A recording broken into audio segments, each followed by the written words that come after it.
Magdalena, a small town in the province of Laguna, where one can experience a picturesque, serene environment with a productive atmosphere.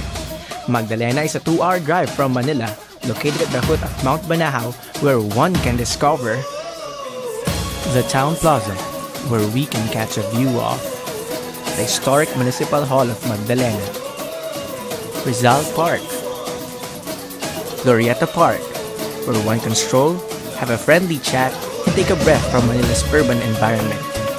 A school for young minds. Children's Park, where one can spend quality time with the family. And a 100-year-old structure made out of bricks and sandstone that boasts the strength of its locals. Found inside is General Emilio Jacinto's preserved hat and bolo, with its floors marked with the hero's bloodstains. A site is also dedicated to the patriotism of General Emilio Jacinto and his troops. Bahay Laguna, a museum where one can find memorabilia of the famous Governor Felicissimo San Luis. One can also find here feats of artistry and craftsmanship of the different towns of Laguna. For the thrill seeker, Magdalena offers whitewater rafting, an adventure down the famous Palutang River. Experience the excitement and choose through 7 or 12 kilometers of grade 3 rapids of the Palutang River, an escapade fit for all ages.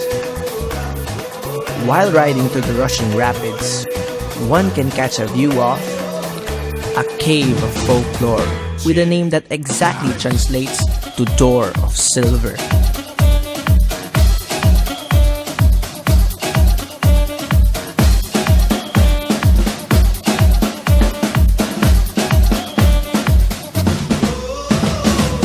The Mali Mali Bridge, one of the oldest hanging bridges in Laguna.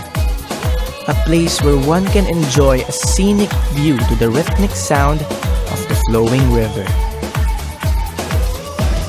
Here, one can rent cozy cottages for tourists to share food, stories, and relax.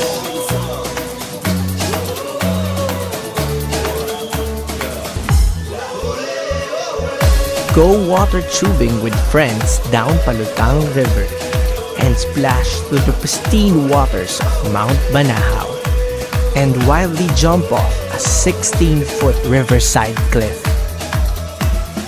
Or just wade and enjoy the waters of Mount Banahaw.